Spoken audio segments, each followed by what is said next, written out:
5, 6, 7, 8. Prequel. Let's talk about a Gilmore Girls prequel. Yes. All right, here we go.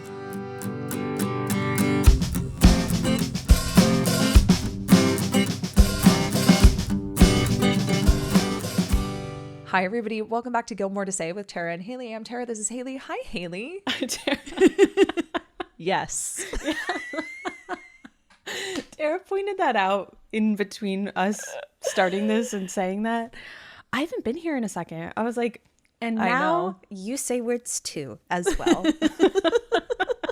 this is It's a so weird conversation. because yes. Haley just got back from Mexico, and we usually see each other like 2 to 3 times a week when If not more, if not more, constantly. because we're always in touch. But of course, last week felt like a little vacation, a little bit of like a step away. But we did have one day where we kind of like recorded and had a bunch of meetings and etc. And it was just so funny to come back here and be like, how do we do this? How does this work? 5, 6, Just 7, 1 8. week away, and we've Yes. suddenly forgotten who we are and how we do our jobs. But we're back, we're here, and we're going to talk about an Emily and Richard prequel today. We're so excited. This has been a highly anticipated episode for us, for the besties. We've been like teasing this for a really long time in all of our conversations about Richard and Emily, and especially as we've gotten into Maisel, which is very much the era and the time period where we believe an Emily and Richard prequel would exist.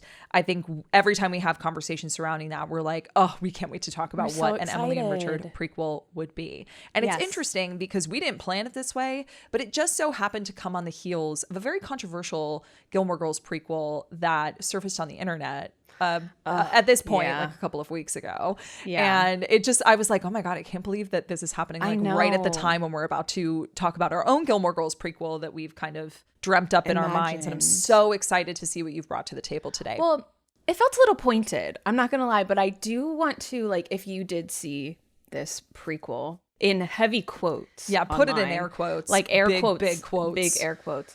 Because size 72 point air quotes. Truly, billboard air quotes. But we had talked about doing this back in March as we were starting Maisel, but I wanted to take a step back from it because I wanted to sink myself into that time period, into some of those mindsets, into the way like Rose and Midge talk, because like that mother-daughter relationship of that time, and just kind of get a sense of how Amy would approach that time period before we did it. And so we kind of always planned to do it in August. But then this AI slop early years Gilmore Girls prequel popped up, and it was like, that's so fascinating. It was definitely a choice. And in case you missed it, I mean, it's been taken down for obvious for reasons. A good reason. Because, they infringed upon the likeness and the voices and the IP of something that doesn't belong to them. And in my opinion, did it in just a really icky way. Icky is the only way that I could describe it, but it's been taken down, and again, I think rightfully so. So I don't necessarily want to give it any more clout than they've already been chasing and seeking and trying to really tout from this video that they put out. But the long and the short of it is, in case you missed it, these two people created an AI prequel. Or created is such a generous term. Oh, it's a to say generous about term. an AI prequel. You can't be a storyteller using AI. That's just an oxymoron. You're using stolen work to create something and putting in a prompt is what you're doing. Exactly. That's all you're doing. You are not creating anything original. You are not an artist doing this. If you are an artist making art via an AI, you are a loser making trash with stolen work. She said what she said. It's true. Like you genuinely can't call yourself an artist if you're using AI because you're using stolen work to do it. And that's just especially in this instance, Yeah. because they truly took, the likeness of Lauren Graham, the stories that Amy built, and funneled it into this prequel, which, listen, was a cute idea. And I'm not taking that away from anybody because we love to dream up and talk about things like this a lot on the podcast of what things like that would look like. But we use our imagination. We like root it in the foundation of this show without an attempt to infringe on the intellectual property of a person that we deeply respect. Yeah. And what I found most disrespectful about this attempt and this video that was put up is that it was a pitch for them to create this series themselves. And I thought that was so disrespectful. That's so strange. It was so odd. And no one would ever do that without Amy. 100%. But I think that in their minds, at least based on the comments that they were responding to and the encouragement of people in the comments being like, oh, I don't care if this is AI. I would totally watch this. What AI is for. It's yeah. not. And they were like, yeah, they were really encouraging it. And they were like, what else should we do? What else would you like to see? And people asking for more and then being like, we'll do more. We want to make the whole series. And I was like, this is so gross. This is so gross that you're doing this. And that you claim to be quote unquote traditional filmmakers and storytellers, and that you claim to respect the IP and this creator and the people who are on screen. And so I just found it to lack artistic integrity. If you were with us in 2023, or even if you binged our episodes after they came out, you all know that the writer's strike and the SAG strike of 2023 was marching for this exact reason, so that they could protect their likeness, their voices, their IP. And I just felt like this was a direct violation of all of those things we marched for. So I found that to be kind of a conundrum. And that's why I found their messaging about how successful this video was that went viral for them. All they cared about were the likes, the comments, and the fact that people really rallied behind them to make this a series. And I found that once it was taken down, there was no acknowledgement of like, hey, we never meant to like infringe on anybody's rights. We never meant to. No, but if you're putting that much work into it, there's some disregard for that. Yeah. You know?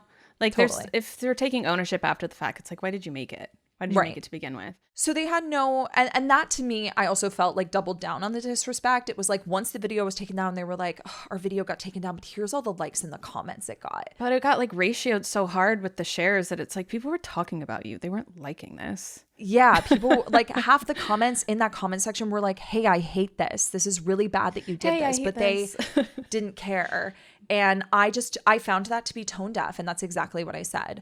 And the person who I was talking to in my DM said, like, you can hate AI all you want to. I said, I don't hate AI. I hate the unnecessary and unethical use of AI, especially in the arts. And I found it unethical to use this pitch as a series that is a direct use of IP that does not belong to you. Caleb Heron on his podcast, So True, he talked about like in 70 years, if he looks so silly for having been so against AI, he's 100% okay with that. Yeah. If you have to like, you know, like have egg on your face in 70 years because it ended up being something entirely different, that's fine. And I'm okay with telling people now that what you're doing is wrong, that you're not a storyteller for using AI, that traditional filmmaking using AI does not use film or making. You are a prompt master and you need to just own that. Like you have no, like using that shortcut of AI to be an artist, you're like actually taking all the humanity out of it. And I find that like I'm okay making it not a personal attack, but making it personal in the sense that like you are not an artist and you need to get that through your head.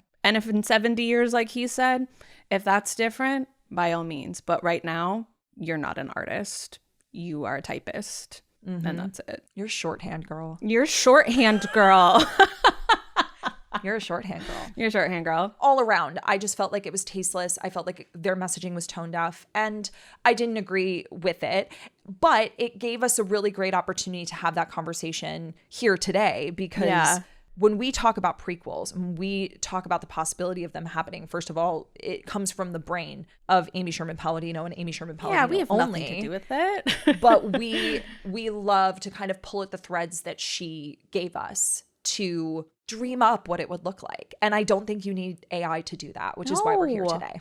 No, like ours is like more of like a fan fiction approach, or like a what if. Let's just chat about this. That's like the whole concept of our podcast, is taking this TV show too seriously, because you guys do that exact same thing. Like I love that for y'all, that like we're just going to take these little threads and pull them all together and see what it could possibly be like. And if Amy wants to go off in her own direction and make this, and it's nothing like this, I love it.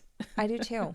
I do too. But I didn't think that we could talk about a prequel today without, especially like releasing it now, without acknowledging what just happened. And I also felt that it was important to talk about, because if anybody out there, you know, saw this and was like, oh my God, I'm so excited, this is so cool, and didn't understand kind of the outside ramifications of what something like that does, I just thought it would be, I thought it would be helpful and maybe a little educational to share why people had such a visceral reaction to it. Because listen, some of the comments passed the vibe check. Oh, for sure. They were like, this is Some of them awful. were our Why listeners, are you doing and this? We love that for y'all. Hell yeah.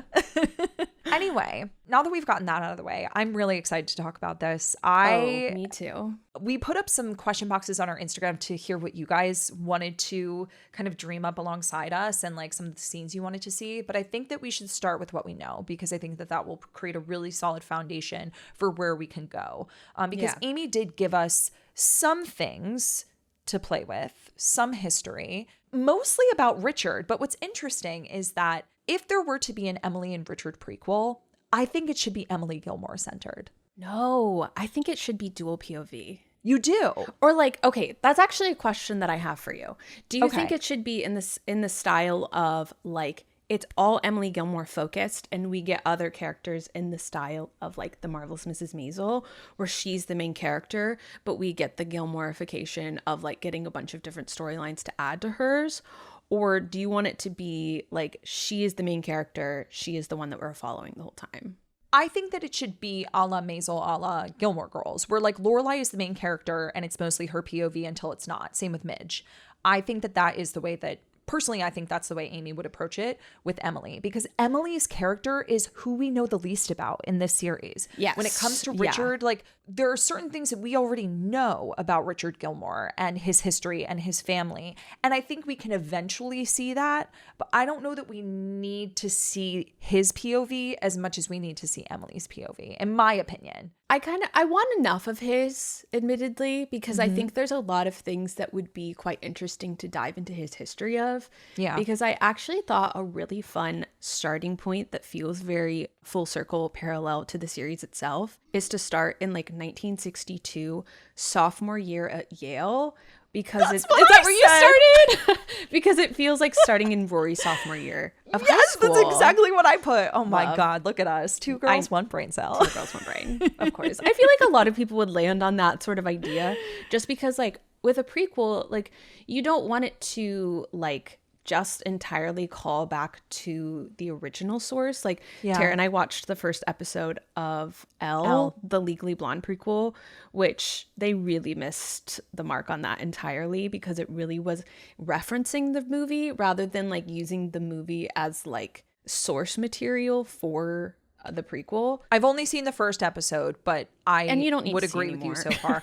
I mean, when we watched that together when we were in Florida, I remember I said this to you, I looked at you and I was like, the end of this first episode is like episode 3. I know. Why did we get there? Like too fast, too much. It was quite fast. They needed to set up Elle's world and like who she was when she was in high school, which of course we can imagine ourselves knowing the character of Elle Woods and who she is by the time she goes to Harvard and being at CULA and everything that we see in the movie, but you needed to set up the stakes for us. Yeah. Is that kind of what you want with Emily? Like, do you want to like follow her really specifically in the way that we follow Elle in the prequel? Kind of.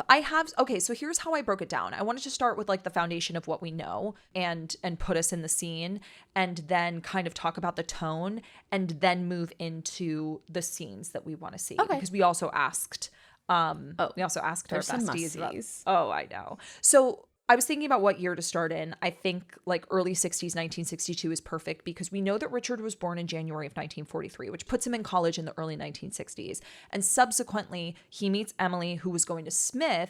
Which we only know from season 7. Is it? No, I think she talks about it. I thought that she talked about it in the earlier seasons. When? And maybe I'm wrong. Maybe she does. But I just remember she talks about it in I'm Kayak, Hear Me Roar. Mm-hmm. I'm a Kayak, Hear Me Roar. I have like a lot of beef with the name of the episode. Me too. But that she says she was a history major at Smith.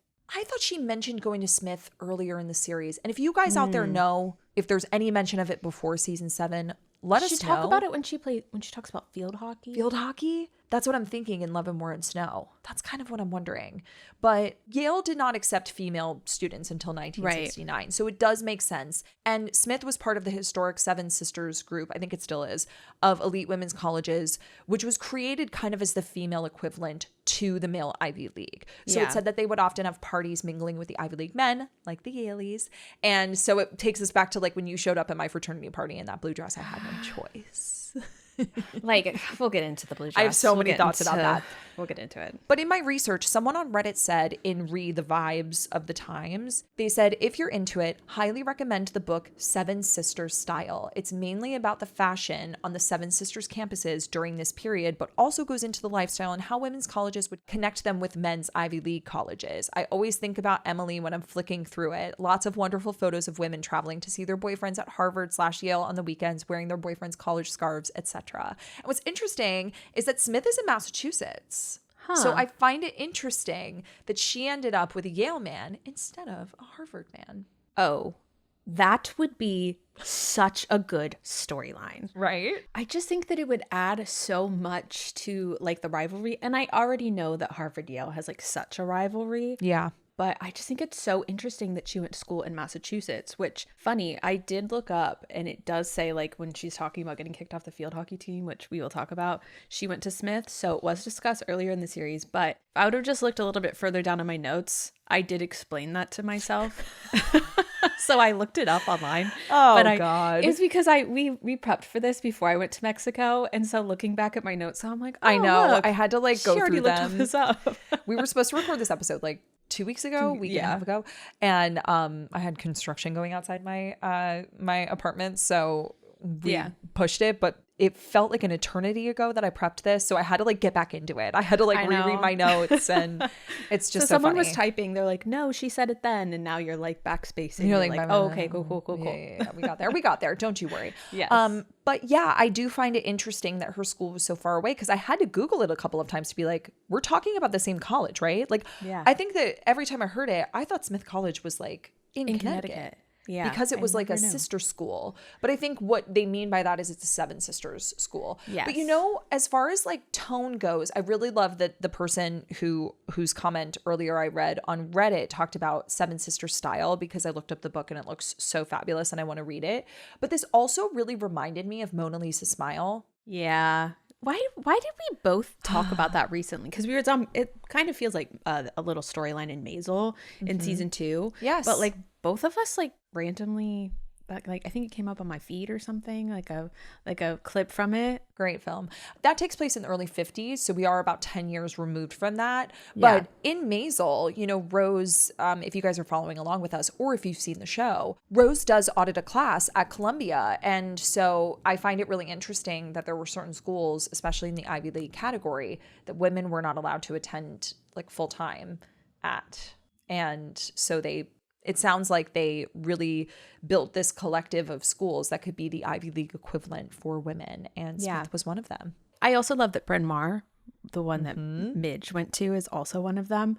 But I think it's an interesting idea to, I don't know, it's reminding me of like season 1 to season 2 of Gilmore Girls, where like maybe we focus more on Emily in her sophomore year, because I'm just assuming that Emily and Richard are just like the same age, that they went to school at the same time, they're in the same year, very like, or at the very least very Logan and Rory, where it's just like I was just about to say that.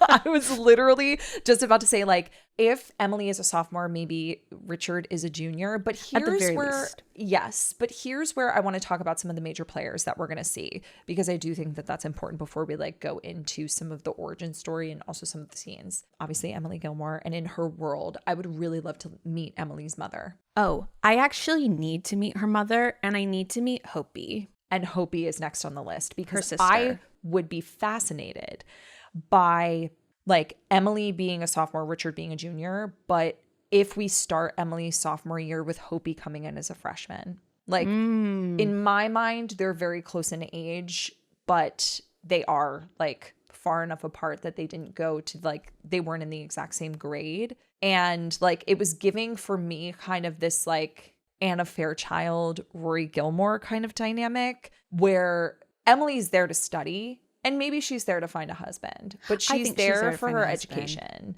And Hopi is there to like socialize. See, I think it's the other way around. I just see, especially because she moves to Paris, like I see Hopi like gravitating towards this kind of vagabond existence that's very Lorelai Gilmore that Emily does not understand.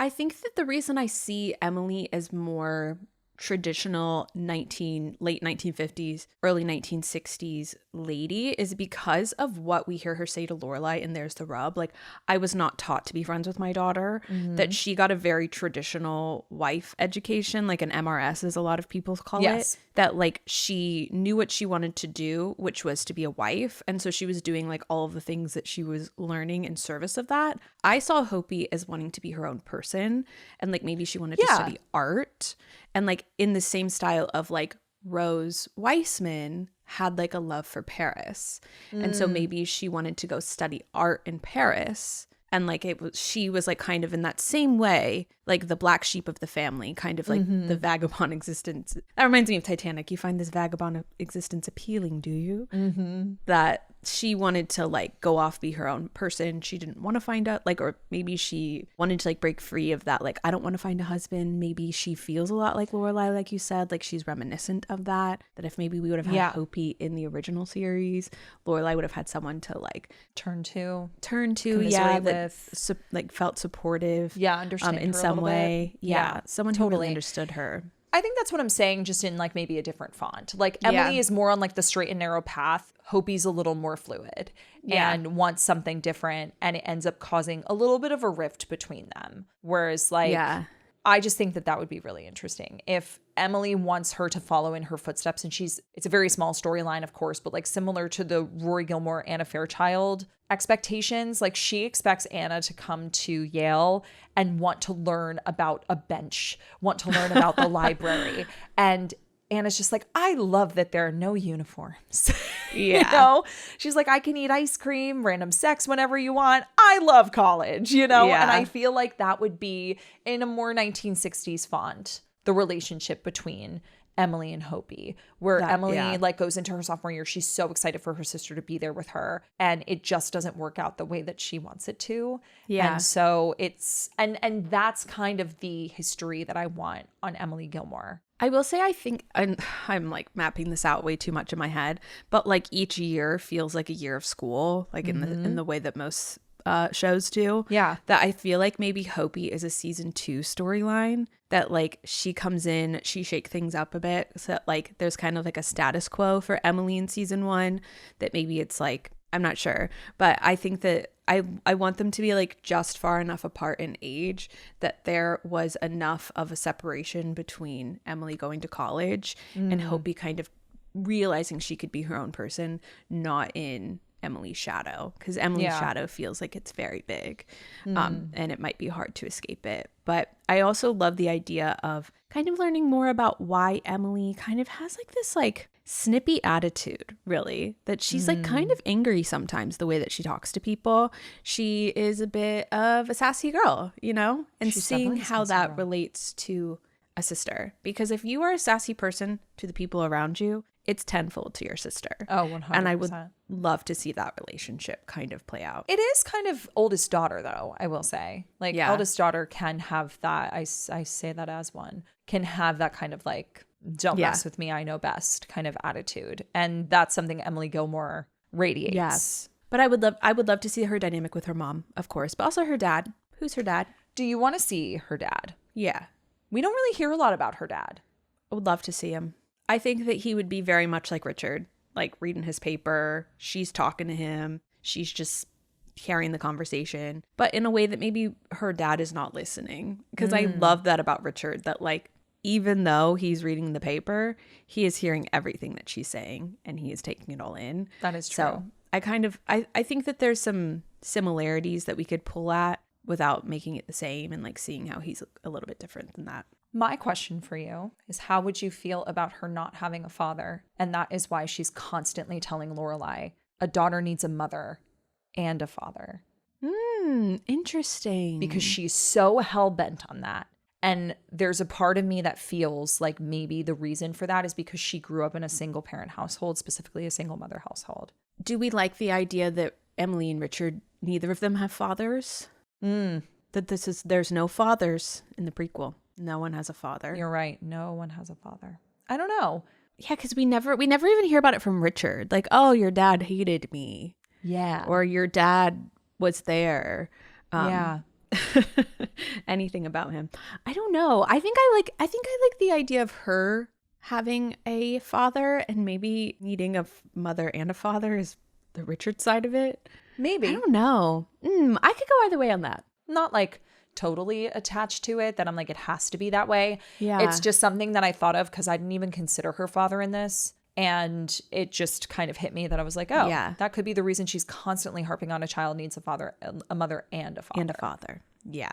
Well, the other person that I really want her to have like a interesting storyline with is Marie Randall, because she was her college roommate, and we learned that in Partings because we meet her daughter, who is a therapist, Carolyn, Lenny for those in the know. Yeah. And so I would love to meet Marie and kind of have like that be her gal, like that be her Suki, or I don't know if they were enemies. It doesn't seem like that based on when we meet Carolyn. And the other person, of course, being Cece Everett's, who she elbowed in the neck.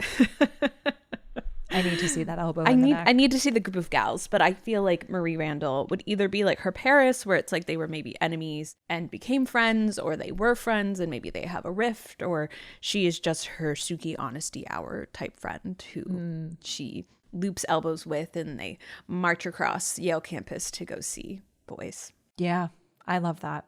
I think there's a lot to explore there, and some character names that were thrown out there that I'm sure Amy kind of forgets about when it comes to this kind of stuff. But we did not forget. Who I'm interested to see the dynamic between is when it comes to Emily is her and Pennilyn Lott. Speaking of Lenny. Speaking of Lenny, that mouse. I like need the origin of that. Like I need like it to be like Marie Randall. Yeah. Is like, he's not going to end up with that mouse. Like maybe like it's like that's her code name as you end up in college with like there's girls and guys that like you end up calling by like a random name. That mouse feels like hers. That feels like hers, as well as Lucinda Lester, who's brought up in Love and War and Snow, having looked like Errol Flynn. Poor girl. Poor Lucinda Lester. But I feel like that is more like on Richard's side for some reason. Like that's more of his character. But I don't know where she went to school. No, I don't either. And for me, like the Pennilyn Lott of it all, the reason that there's curiosity there is because I want to know if she and Emily were friends. Did they go to the same school? I feel like maybe, because like I like the idea of the girls kind of coming together at Yale from different schools and meeting each other that way. And either it's like starts friendly and becomes competition, because here are the guys that we're all vying for, if you will. Totally. This is Love Island. It's in New Haven.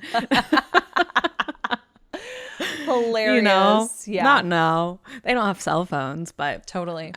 They probably don't even have water bottles, you know? But it's same vibes. Yeah. But I can't decide if I want her to be like right off the bat very friendly with her, or if she just immediately does not like her and maybe everyone else does. I'm not sure. I'm not sure would make the betrayal worse, because at the end of the day, Pennilyn is not the one that's betraying anyone. No. It's Emily who's stepping in on things. Yeah. I like the idea of that being what our purview is. Like that's the story that we've heard, but it being so much more complicated and nuanced, and like Emily didn't do anything wrong. Like maybe there is a definitive, understandable, valid reason that Emily does not like Pennilyn Lott. I kind of like that there's not. It's like I took one look at you in that blue dress and I was like, okay, pack it up, girl. Her. But I feel like on his end, we have to meet Pennilyn. We have to see young Gran. Like we need young Trix. And I want to know what her role is in all of this. Yes. Like, did she also go to like one of the Seven Sister schools? Well, I guess I don't know what the history is there when those started, when those date back to. Yeah, because she's like, what, 1,000 years old? Yeah, exactly. So something along those lines. Oh, yeah. Their founding years spanning from 1837 to 1889. Okay. So she's at least that old. The formal group was later organized during the conferences held between 1915 and 1926. Yeah, okay. That makes sense. She would definitely have gone to one of those, if not for Smith. Sure. And I don't know if I love the idea or hate the idea of Gran also having gone to Smith and like meeting Emily and being like, or like going to a different one and Pennilyn went to that one. Yeah. And maybe that's why she like aligns with her. Yeah, she aligns with her more. I just also like the idea of Trix being involved in whatever these like mixer parties are. And because she was like a part of a sorority or something, and she's part of the mingling, and like she sees Pennilyn, she wants the two of them together. She's like, I want her. Throws like a male Yale party. Mm-hmm. Male. Yes. Yeah. Maybe she Girl does. Smith party. Yeah. It doesn't rhyme. I like that though. I really like the idea of her throwing her own version of the male Yale party. That's where Emily and Richard got the idea, because like we've been through this before. We've been here before. Yeah. Yeah. And maybe Emily wasn't invited. Maybe she just showed up with her single mom. I just love the idea of her constantly doing things to upset Gran, and then being like, I don't know why your mom hates me. That's in the so original Blair series. Waldorf of her. That is so Blair of her. Like, oh my just God. being schemy and being like, no idea why she hates me. No idea why she wrote this letter. Also, I'd love to see the other Richard was just like his roommates and like his group of friends, like the Whiffenpoofs. Yes, and the also, Whiffenpoofs. And also like maybe why he wasn't in the Life and Death Brigade, because I don't think he was. No, I don't think he was either, but I like the idea of him maybe like, oh man, if there was like a young Mitchum or a young, like a young, not Mitchum, but his grandfather, Elias, and like the two of them went to college together. And I do love the idea of Richard being kind of a Logan, but I also like the idea of him being Logan adjacent. Like we see Elias Huntsberger and he's the Logan, and Richard is a Lothario in his own way. Yeah, still a Lothario, but like maybe more of a nerdy version is kind of what I'm seeing. Like he sings a cappella instead of being in the secret society. Yeah. You know, it's just 6 of one, half a dozen of the other. Secret society a cappella group. But I also like the idea that maybe, you know, because one of the scenes that I really want to see is after Emily and Richard meet, the step back, frown, wrinkle, and sigh. And if that really is, you know, let's say he and Elias have a little bit of a rivalry, if it's like there's sort of a bit of a contest to be like to get more of the ladies than the other one. Would they have been there at the same time? I don't know. Remember? I guess I would have to go back to Norman Mailer and Pregnant to look to see what year that photo was from. Because I don't know that they were there at the same time. It might have been in the 50s. There's like nothing that's immediately coming up. Because if I'm being honest, I think that I don't necessarily want him to be directly connected to a character in the original series too closely. I think I would rather like maybe like an Easter egg while he's there of who's that? Oh, that's a Huntsberger. Like getting names like that thrown in so that we have more like flexibility to not step too hard on the original series too much. Fair. That's so like, true. You know, like Back to the Future, suddenly the picture is disappearing because we're messing with it too much. Totally. That like in that regard, because I kind of like the idea of there being someone else, and maybe Emily is like initially interested in someone else, which I quite like. But yeah, I like that too. I think it says 1951, but it could say 1961. I can't fully read it. Elias Huntsberger. It's difficult to say. This is the picture. It's like kind of Norman blurry. Mailer and Pregnant. Yeah. No, but I'm with you. You know, I do think sometimes when there's too much of that, it can just feel a little shticky. Yeah, that's really what I mean. Is like I want it to feel like authentic, but like I love the idea of like referencing names and like hearing about people like last names that we know and being like, oh, okay, that's fun. Yeah. But I super love the idea of speaking of the frown, step back, wrinkle, and sigh, is Emily seeing him do it. Yes. Like with someone and coming up to him and like mocking him for it. And I was like, well, I actually like the idea of like if she's at the gallery for like with like an art class or something, maybe with for like Hopi. a history class, maybe with Hopi, and she sees it and she just kind of takes note. And then later, if they're dating, he like takes her to the same gallery and he does it. And she's just like, oh, this is your move. This is your move. And he's like, what do you mean? And she's like, I've seen you do this before. And he's like, no. Yeah. Like, that's kind of what I saw. I love, or like if she has to visit there over and over and over again, and every time she goes, he's there doing the same thing with a different girl. I love the idea of her just being like, I just love the idea of her approaching him like out of the blue. Like not like a rivalry, but like in that same sort of Logan Huntsberger, there's like a tension between them that's not immediately friendly and like maybe kind of always was going to be romantic between the two of them. Not in the way of like Lenny Bruce, my man, where it's like, are you guys going to kiss? Or are you guys going to be best friends forever? But I like feel like it's like always headed towards relationship. That I just love the idea of her walking up and being like completely dressing him down over it. Like, I've seen you come in here and do this many times. Like, do you actually care? Do you actually even like art? Yeah. I just also love the idea of him doing it at their date and her not falling for it. Yeah. Her being the only woman who's not like swooning over it because she's seen it before. And she's also like, okay. Yeah. You know? Because I don't feel like he would date her the same way that he dates other girls. In the same, and like I think he'd try to. In that Rory and Logan way. Yeah. But I think that's the thing, is I think he'd try to. And she's not like other girls. She's not like other girls. She's different. But taking it back a little bit to the first time that they meet, I kind of like the idea of them meeting at a party, like a fraternity party, and she's wearing a blue dress, but it's not the moment. Like, it's a full circle moment that comes back around to his fraternity party that's maybe a little more upscale, and she shows up in this like very beautiful blue dress once like Pennilyn Lott is in the mix and whatnot, and that's the moment, but it's a little bit of a callback to the first time they meet. I don't think the first time he sees her is when he's going to be like, oh yeah, that's my girl. Kind of like Rory and Logan. It's like the first time they see each other is when she's with Marty. Whatever. Yeah. It's kind of whatever. And like, it's okay, but my number is cute. But he's not like immediately taken with her in the sense that it's like, oh my God, that's my girl. You know what I mean? I think it would be cool to do kind of a full circle. Like, she walks in a blue dress, and if you know, you're thinking this is the moment as an audience member. This is the blue dress, but it's not. I love a blue dress tease of like, is this the moment? Is this the moment? Yeah. But then when the moment arrives, you're like, this is the blue dress. And I hope it's not like a situation, or I would hope I act like this is going to be real, which maybe it would. It would be quite fun. But it's not like a red dress situation with Rory and the Revival. When we finally see it, we're like, this is what you were looking for, girl?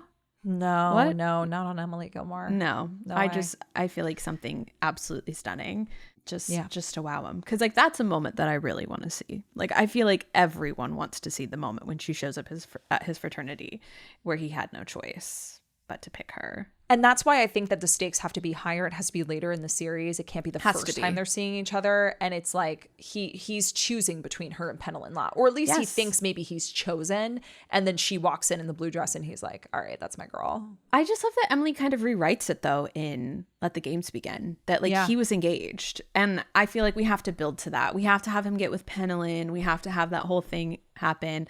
The invitations were sent out, he said. And I feel like that's a drama that we have to slowly build towards. Yeah. But there's so many scenes that y'all sent that I feel like have to be included. Basically, all of the ones that I wrote down, all of the ones that I forgot that you guys remembered that you put in the question box were just perfect. But before we get into that, I do want to talk a little bit about fan casting for this. If this were to be made today, right now, who would play Emily? Who would play Richard? And this was something else that we put on our Instagram story and you guys submitted. And before we actually talk about our answers, I have to remind all of you that Leighton Meester is 40 years old. There were a lot of people that were put into both Emily and Richard's fan cast that I was like, these people are unfortunately too old. Like, young Blair Waldorf would have made a great young Emily Gilmore. But Leighton Meester is 40, and thus she will not be playing a 20-year-old. Yeah. I'm sorry. But same with Marion Cotillard, because I've always seen her as the young Emily Gilmore, but she has aged out of being a college age Emily Gilmore. I would love to see her as Emily's mom. Oh, stunning. Because Marion Cotillard is just, I mean, if you guys don't remember, one of the things she's, I think, most known for is Inception. I watched that on a plane recently. You did? That's what I was seen about it in to say. So long. That's so funny. It was okay. Honestly, it wasn't my fave. I loved it when I first saw it, but but she fantastic in that and would make a great Emily's mom, Mrs. Yes. Do we know Emily's maiden name? No. Mrs. Emily's mom. Mrs. Emily's mom? Or Ms. Emily's mom. Who's to say? Who knows? But in terms of people who feel castable at that age, I immediately thought Emily Bader for young Emily. A lot of people said that. Because she has that look. She played Poppy in People We Meet on Vacation. She is going to be Mia Hamm in the upcoming The 99ers about the women's soccer team, which I think is excellent.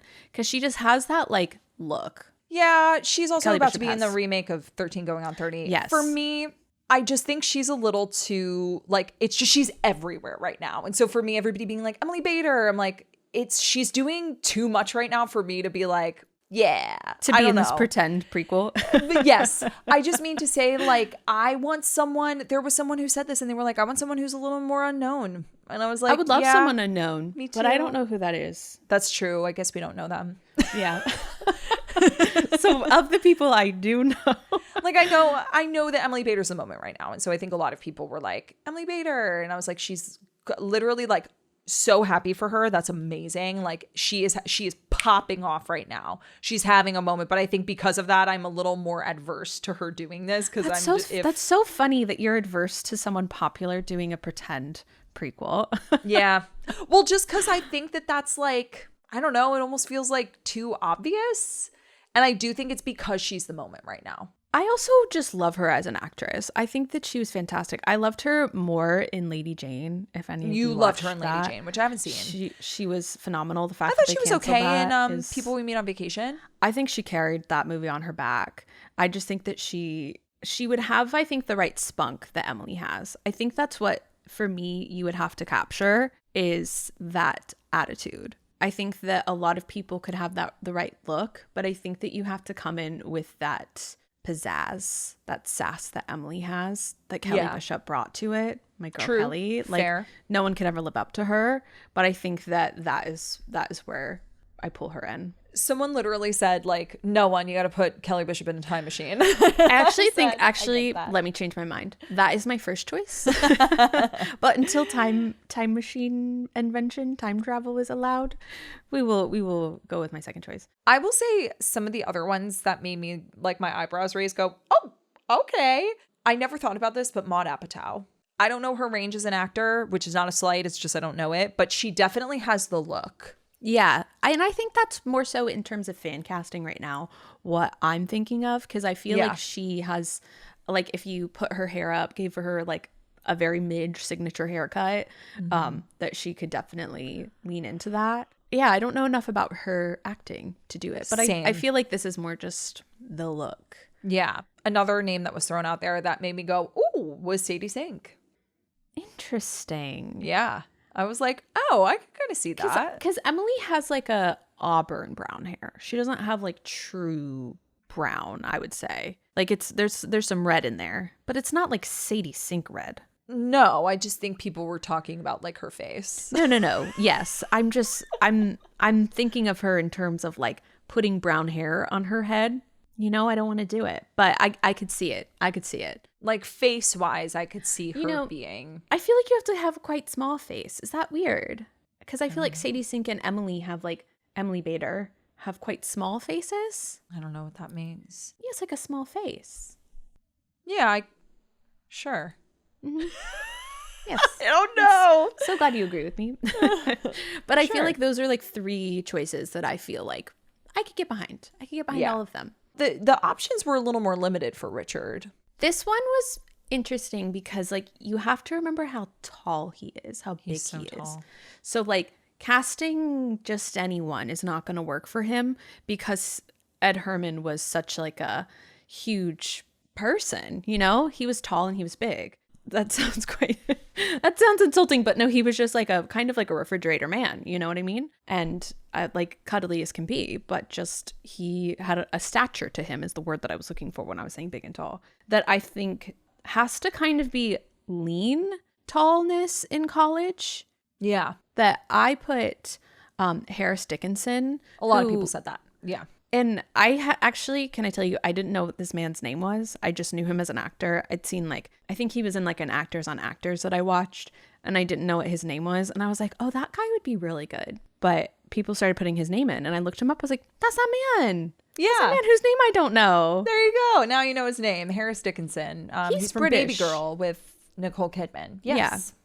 And so I think he could do American. He's 6'2". He's 6'2". That's really was the criteria. I was like, he's up there. He's up there in the sixes. You have to be up there to play Ed Herman's Richard Gilmore. It's true. And one of the other things that caught my mind, and I don't know that he's tall enough for this. Let me actually look up how tall he is. One of Tara's favorite things. I'm looking at how tall people are. Yeah, he's definitely not tall enough for this because he's only 5'10". But a young Matt Damon in the talented Mr. Ripley is the vibe. Like, he's got the glasses. Oh, so Tara's playing with a time machine. I am playing a little bit with a time machine. It's almost like, you know, young Blair Waldorf. Yes. Young Leighton Meester as Blair Waldorf is the vibe. Like someone said, young Matt Damon, but like talented Mr. Ripley. And it's true. Okay. He's got the glasses. He's got kind of like the coiffed hair. And that's what I see aesthetically for someone like Richard Gilmore. But unfortunately, if we're playing with time machines, I want a young Ed Herman. Well, of course. Duh. That's, of course, the number one choice. That's the number one choice. But I feel I could see that. So the only actor who's not in a time machine is Harris Dickinson. Yeah, exactly. Sure. We can do that. Yeah. I just feel like he has the right look. I haven't seen him in Baby Girl. I haven't seen him in anything. I've only seen him in interviews. And I just think he kind of has the right look was kind of what I was going for. Totally. Nothing about him. Another name that was thrown out there was Jacob Elordi. And, you know, he was in Frankenstein, Wuthering Heights. You know, he's also having Euphoria. a moment right now. But he's 6'5". Oh, so he's up there. You know, it's slim pickings when you man. start getting that far north. It's true. And there were people who also said like a young Jared Padalecki, and I was like, that's really funny. You guys, we love a time machine in a prequel, a casting. We love it. Yeah. I could totally see that. Totally you know, agree. Just you know, just give them a little Botox, and we can work with it. That would be excellent. I just love the idea of them making cameos in some way that like they aren't Dean, but Jared Padalecki is playing someone. Maybe he's like a professor at Yale. And he's just being himself, just like as a little nod. You know, I kind of love the idea of like seeing people like that throughout the prequel. But playing Richard would be a stretch, and some of the actors we'd have to stretch them to play him. It's true, we would have to stretch them. I could see Jacob Elordi. I could get behind that. I think Harris Dickinson is honestly picturesque for that role. Yes, quite handsome. Throw some glasses on him. Give him a newspaper. He'll do great. Anyway, more scenes that I think I would also love to see as we move into like, you know, past the blue dress, past him choosing Emily, is Richard proposing to Emily at the bench at Yale. Oh my gosh, yes. And I hope it's exactly as described. I want to see her call him a spineless jellyfish, him pulling out the box, handing it to her and saying, here, and her going, fine. That is truly iconic. Like, that's such a good moment. And I think that's why I want so much like biting tension is kind of like, but flirtatious biting tension, like calling someone a spineless jellyfish. Is that flirtatious? Maybe in Emily Gilmore way, Emily maiden name way, that like I want that to like pervade throughout their relationship, because like the fact that happened when they got engaged, iconic. And I want to see more of it. Yeah. I want to see Emily meeting Trix, whether that's like at a college party, after they get engaged, whatever that may be. Like, I don't know if it's a situation where like he is going to propose to he proposes to Pennilyn Lott, and the reason that Trix hates Emily so much is that he broke off his engagement to a girl that she really liked for him for this woman. And Emily didn't do anything wrong per se. It's just like, you're the reason he's not with her anymore. Maybe there was like money involved. Maybe there was, you know, there's this kind of, it's interesting to imagine Emily being the Rory Gilmore at like a Logan Huntsberger style dinner in But I'm a Gilmore, you know? And that's why Emily has such a visceral reaction to Shira, is that like when she goes up to Shira and she says what she says, it's for her, it's for Rory, but it's also like her talking to her former mother-in-law. Her former adversary. Yeah. Do you like it better that Emily is like an innocent bystander to Trix's hatred, or that she had a hand in it, that she was kind of schemy and like maybe never really truly deserved it, but wasn't just standing by? I think it can be both. I think that Emily and Richard being together is like an inevitability. So I think that with Emily, I could see her scheming a little bit, because that's her way, right? When she schemes, someone inevitably is like, hey, I hate you for scheming. It's Lorelai when it comes to like What About Blues. I hate you for scheming. And maybe it's Lorelai the first when it comes to her scheming to get her way with Richard. But I do think that no matter what, like, it's an inevitability, and that like Richard didn't have to be swindled into choosing her. Yeah. I don't know which one I like more. I feel like you like it more that she would be a schemer. I think it's because I want to lay the foundation for an Emily Gilmore scheme, that like this has always been happening. And I also kind of like the idea that it wasn't always in someone else's best interest, sort of things of like this sort of vibe of the way that she approaches Lorelai's life to scheme, that sometimes it's just like in like the name of something fun with her roommates, that she always has a scheme afoot, but as she gets older it becomes a little bit manipulative in nature because of the way that she was taught to be a mother. But I like laying the foundation of that in some way. I would really love to explore what Emily's home life looks like. You know, we talked about Emily's 21st birthday and the pearls. I said this in was it the last episode, the money episode? I said yes, because we were talking about like where Emily came from and like her wealth, and if she had any. There is a part of me that deeply, deeply, deeply wants Emily to come from almost, I don't want to say nothing, but wants Emily to come from a middle-class family. I don't know if like the series lends to that. Like the Emily that we know lends to, because she like looks down upon it so much. But I think that could be a really interesting reason why. Like her whole life she grew up with less and wanted more so badly, and she got it. And so she looks down upon those who don't have it, because that's how she felt about herself her whole life. Yeah. Like I think that could be a really interesting. No, I think it would be Jenny interesting. Humphrey. I love that we keep talking about Gossip Girl, but just like a Jenny Humphrey kind of storyline, in that it's just like, I'm so tired in high school of always being treated like I'm less than, that the moment that I have an opportunity to position myself to be on the same level as these people, I'm taking it and I'm running with it. Yeah. And that's why her daughter choosing a life like that makes no sense to her. Yeah. I think I'm two sides about it, because it could be very interesting. It would be thematically very interesting to explore. I think I just really like the idea, though, of her and Richard being on even footing. That like there's no I guess like the power imbalance of wealth doesn't exist as they start their relationship. That it's like she doesn't see him as someone who needs to be attained. She sees him as someone she could easily have. That it's not like a matter of her having to seek him out to fulfill something that she's always wanted. It's like almost like he is someone that she has always deserved because of who she is. And you know, I don't even see it being like her marrying Richard to get something like that. I see it as like her attending a Seven Sisters school being like how she's going to start to position herself to seemingly have wealth that she doesn't have. Yeah. Again, kind of in this like Jenny Humphrey kind of way. It's like basically, is she the Jenny Humphrey or is she the Blair Waldorf? Right. I think I lean more on the Blair Waldorf, if only because like, why would her mom, for her 21st birthday, which at this point she's already in college, buy invitations trimmed with real pearls? But as I said to you, we don't know that that's true. It could you know? Yeah. It could be.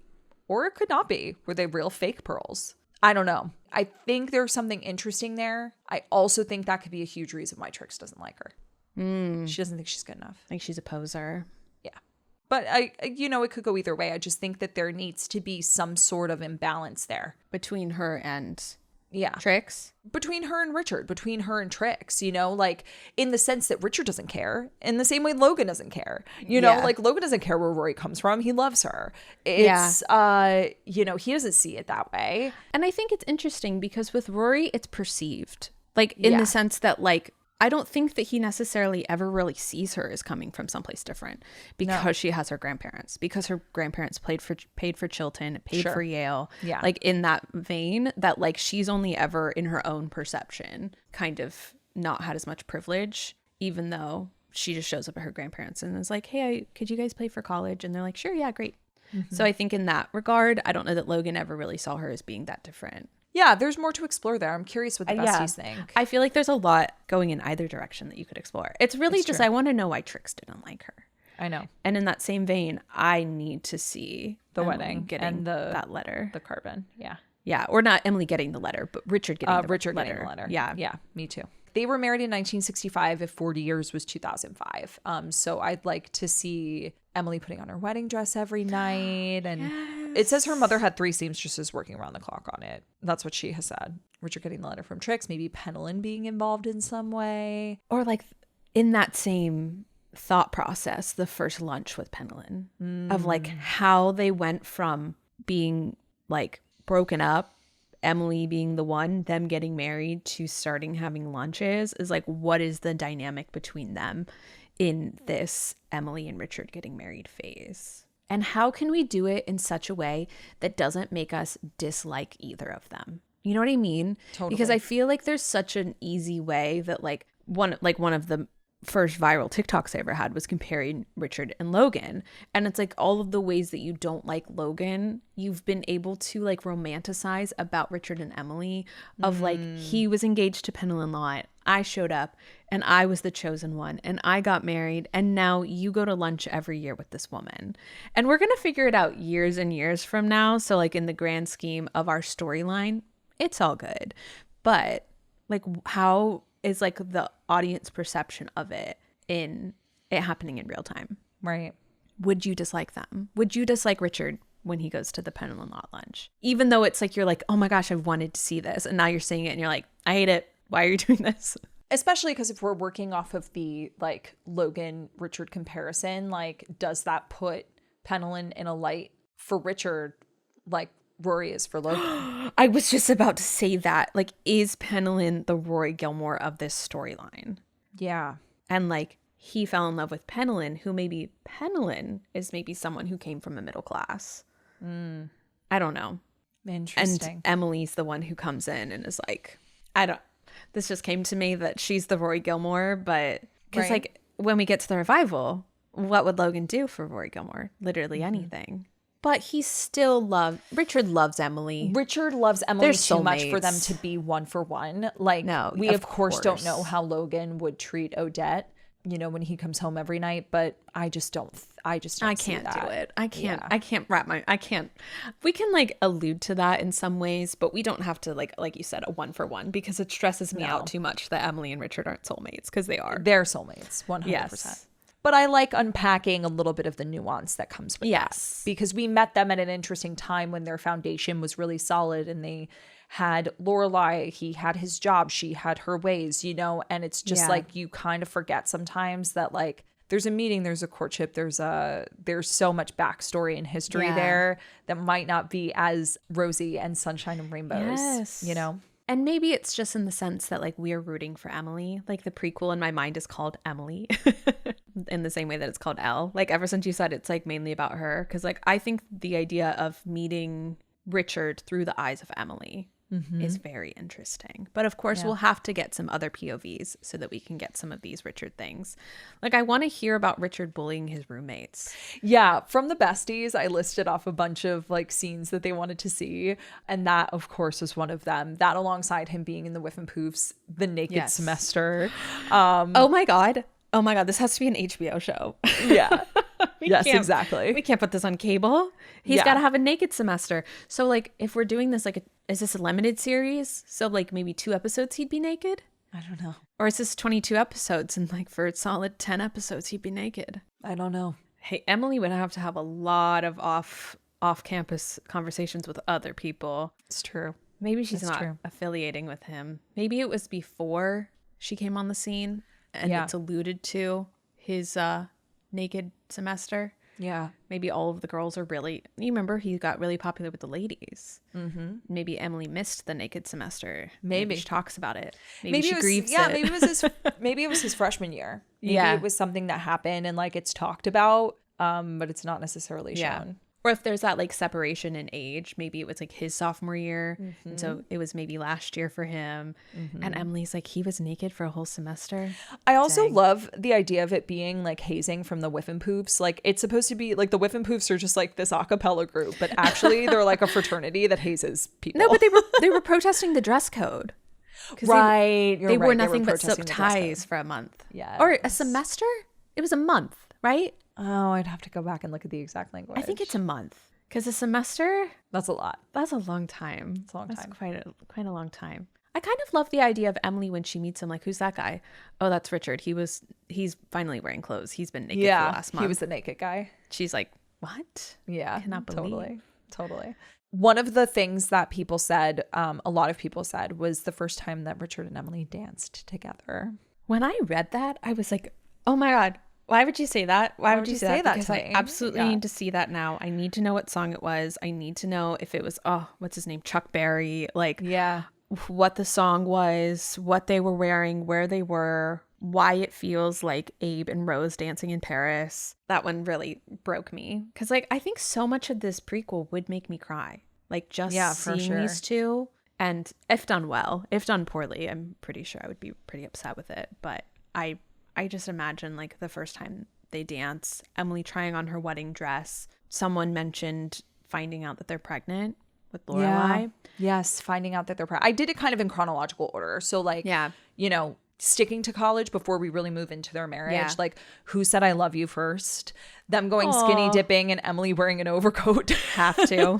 Richard and Trix's conversation about Emily before the two of them meet. If Emily had another gentleman caller, which we kind of touched on already. And then, like, after they get married, when they find out they're pregnant with Lorelai, which is, like, probably so exciting for them, and us knowing, like, what kind of heartbreaking relationship they end up having with her. Yeah. Is going to make it very emotional. Very emotional, especially because I think that something that would actually just slay the audience is Emily talking about, like, her hopes for her unborn child and, like, what she sees her doing and the relationship that they might have, and crushing everyone because you know that Emily never planned to have the kind of relationship that she has with Lorelai. I don't know. I just was thinking about that. I was just like, Emily kind of espousing about all the hopes and dreams she has for her baby and for their relationship together. And I just think, let's just slay him. Yeah. Let's get him. I want to know what brought them to Hartford. A lot of people said this too. Like, what brought them to Hartford? We can imagine Richard's job. Yeah. Like, the early years of Lorelai's life. Did Emily fight the stay-at-home mom life, or did she welcome it in with open arms? What if Emily was pregnant with Lorelai when they got married? But ooh, spicy. But it actually doesn't really make sense math-wise, because math-wise, she was born in 1968. She's not married in 1965. But what's interesting, and I wonder if this maybe played a role in it, is that when we're at the red light on the wedding night times in season 2, and Emily's talking about trying on her wedding dress every night, I think she says something to the effect of, like, Richard and I have been married for X amount of years, and it doesn't align with, by the time they get to 2005, it being 40. No. It honestly at no point aligns until maybe late season 4. I forget. But it's by the time they've been together for 40 years, I think we skip like 3 or 4 years. But I like doing the math based on the 40th celebration. Absolutely. Me too. 34 years ago that I married Richard. I remember it so distinctly. And that was in the year that was in like fall 2001. So yeah, we erase a couple of years. We speed up a little bit. But it's interesting because I guess that would put Lorelai's 32 when the series starts. So that would make them married for about 1 year before Lorelai came along. Yeah. Which isn't bad. It's just different. It's different. Yeah. It's not what we have by the time we get to Wedding Bell Blues. And I think that part of me wants to adhere to the Wedding Bell Blues timeline, but part of me for the prequel wants to adhere to they've been married for 1 year when they get pregnant, just in terms of like the storytelling. We'll leave that up to the creative discretion of the creators. But I just like the idea of that being included just to kind of really pull the heartstrings of the viewer who loves Lorelai so much, and to think that Emily wanted something different in voicing that in a very direct manner when her life turns out nothing like that, I think would be quite interesting. But yeah, I just really want to see so much of her dynamic with her mom and why she was taught to not be friends with her daughter. Yeah. And like who her mother is, because I don't think that the way that she talks to Lorelai is original to her talking to Lorelai. I imagine that's how her mom talked to her. Totally. And there is like a consistency there. And maybe that's why Hopi wanted to get out from under that. Maybe she didn't appreciate being talked to like that, because I like the Lorelai parallel being there. But there's just so much to it that I want to explore, but none more so than seeing them dance for the first time. Like, I know. Oh, I don't know why that one of all of them makes me cry, because it feels like reflecting light. it will be completely different. Yeah. But like that's what I'm seeing in my mind of just being like, I'm crushed, but so joyfully. So totally. The last thing is more Richard and Trix related, and that's Richard asking Trix to bail him out with that money that they bring up in season 4. Ooh. Yeah.